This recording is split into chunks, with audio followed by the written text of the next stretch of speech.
Is there life after death? Are there forces we cannot see?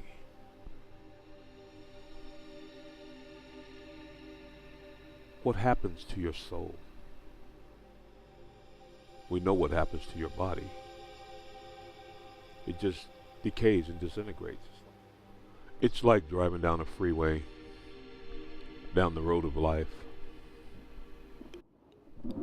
Is there an afterlife after all? According to the Muslims, the Holy Quran says the soul is created at conception and is never destroyed. The soul is, in essence, distilled by a long process growing after a period of time to develop. Death is merely a severance of the soul from the body. Many number of baptized Christians believe in their lifetime they will not die, but remain alive to see the coming of the Lord.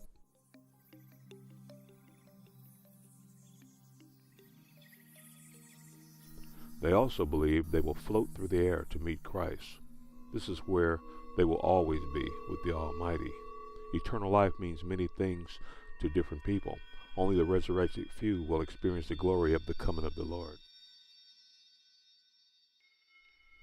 According to Eastern mythology, the devout Hindu favors that God reign over mind, eyes, and hands.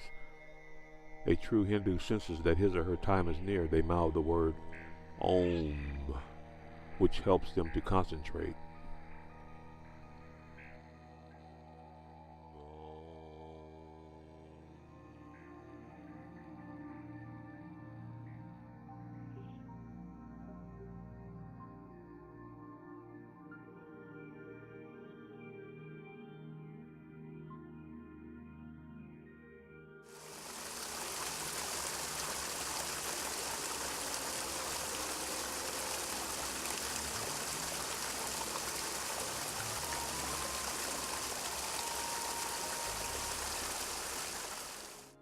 I remember the day that my truck started sliding backwards going up a hill. I didn't know what to do. I thought I was going to die. It was the most horrible feeling I ever had. My stomach was in knots. I couldn't think. Only thing I could do was pray. And believe me, that helped everything.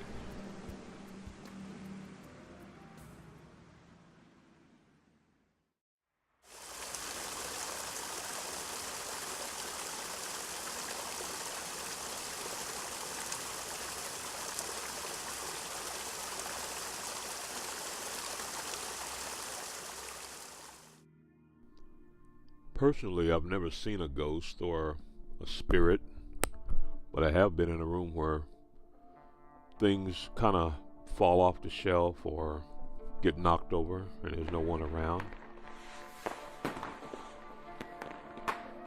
Or I think I see something out the corner of my eye and I turn my head real quick, but there's nothing there. The curtain's just moving a little bit. No windows will be open or doors are open. It may be something there, but I've never personally seen or recorded anything out of this world. There are a few people that I would like to see again, but I guess that's not going to happen until I'm in the same state they're in. Maybe my spirit will leave this world and go some other place. I don't know.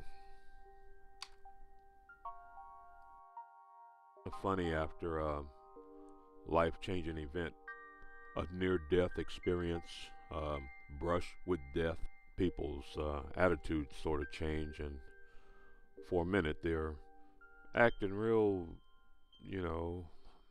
how would you say, holy or religious.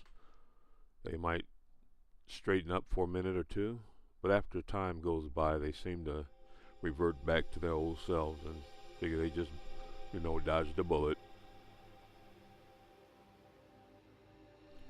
After I returned home, I sat down and had a nice long talk with my wife.